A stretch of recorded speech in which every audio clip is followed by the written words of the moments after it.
என்னை யாரோ கேட்டாங்க, கேவலம்னா என்ன அப்படின்னு. நான் அவங்களுக்கு சொன்னேன், கேவலம்னா முதல்ல என்னன்னு தெரிஞ்சுக்கணும் அப்படின்னு. அவங்க சொல்லுங்க அப்படின்னா, கேவலம் அப்படின்றது கேதுவை வலம் வருவது.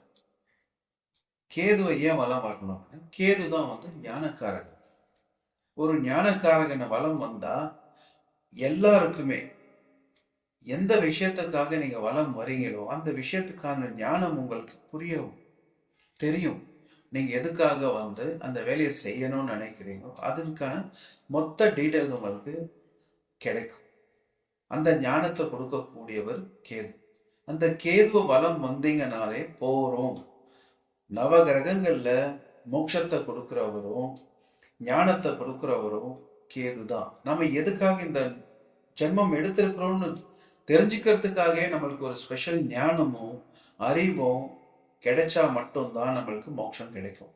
அப்படி அதை கொடுக்கக்கூடிய ஒரே ஆள் கேது. ஸோ அந்த கேதுவை வலம் வரணுன்றதுக்காக தான் கேதுவை வலம் வாங்க, கேதுவை வலம் வாங்கன்ட்டு நாளடைவில் அந்த கேதுவை வலம் வர்றது கேவலமாயிடுச்சு.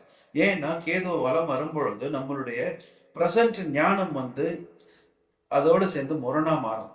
ஏன்னா நம்மளுக்கு யாரோ ஒருத்தவங்க ஒரு சில விஷயங்களை இதுதான் அப்படின்னு சொல்லி கொடுத்துருப்பாங்க. ஆனா ஞானம்ன்றது அதுக்கு முற்றிலும் வேறுபட்ட திசையா இருக்கும்.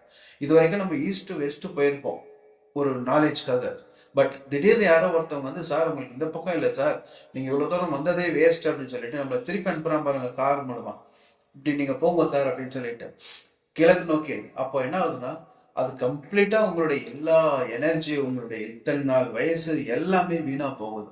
ஸோ அந்த ஒரு விஷயத்த ஃபாலோ பண்ண முடியாம நான் இவ்வளவு தூரம் வந்துட்டேன், நான் இப்படியே போயிடுறேன் அப்படின்னு சொல்லிட்டு ஒரு கம்ஃபர்ட் ஜோன்லயும் அப்படியே போயிடுறான் பாருங்க. அந்த மாதிரி போகக்கூடியது முடியாம போறதுனாலதான் கேவலத்தை உருவாக்குனாங்க. கேவலம் கஷ்டம், கேவலம் முடியாது அப்படின்ட்டு.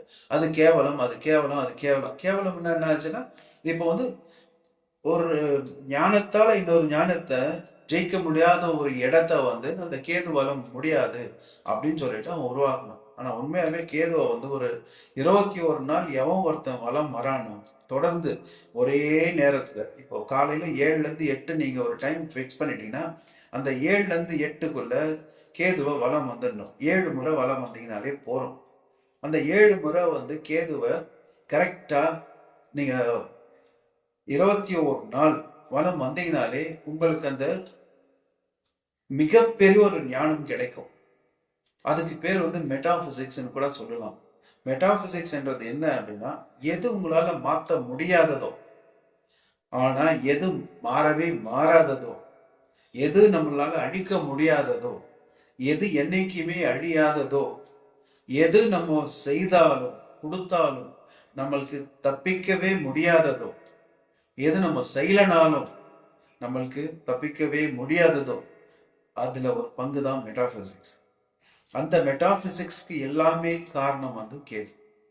கேதுன்றது ஜாதகத்துல ஞானக்காரகன்னு அப்பவே நான் சொன்னேன். அதே மாதிரி கேது நம்மளுக்கு நம்ம எண்ணங்களாக என்னெல்லாம் யோசிச்சோம் அதெல்லாம் அவருடைய டேட்டால, நம்மளுடைய டேட்டாஸ் எல்லாத்தையும் அவருடைய டேட்டா பேங்க்ல ஸ்டோர் ஆயிருக்கும்.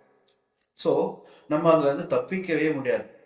அதுல நம்ம தப்பிக்காம எந்த ஒரு அடுத்த கட்டத்துக்கு போக முடியாது. அதனால நம்ம எதுக்காக இங்க வந்திருக்கிறோம், எது நம்ம செய்தா நம்மளுக்கு அந்த அடுத்த கட்டத்துக்கு போக முடியும் அப்படின்னு தெரிஞ்சுக்கிறதுக்காக கேதுவை வலம் வரணும்.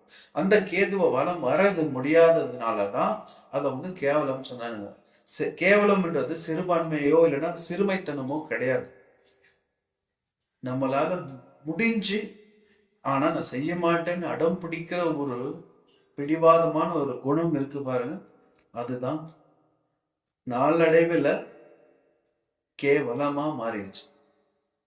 கேவலம்ன்றது அந்த மாதிரி ஒரு விஷயத்துல நம்ம மாட்டிக்கிட்டு இருக்கோம். ஆனா அது இல்லை கேவலம். கேவலம்ன்றது திரும்ப ஒரு தடவை சொல்ற, கேதுவை வலம் வருவது. கேதுவை நீங்க வலம் பாருங்க, 21 நாள் 7 முறை கரெக்டாக காலையில 7 to 8க்குள்ள ஒரு டைம் ஃபிக்ஸ் பண்ணிக்கோங்க. அந்த பூஜாரி முதற்கொண்டு, அங்க ரெகுலரா ஒரு பக்தர் முதற்கொண்டு எல்லாருக்குமே தெரியணும் இவர் இந்த நேரத்துல கேதுவ வலம் வருவாரு அப்படின்னுட்டு. இதை நீங்க செய்து பாருங்க, கண்டிப்பா உங்களுக்கு நல்ல பலன் கிடைக்கும். கிடைச்ச பிறகு எனக்கு சப்ஸ்கிரைப் பண்ணுங்க.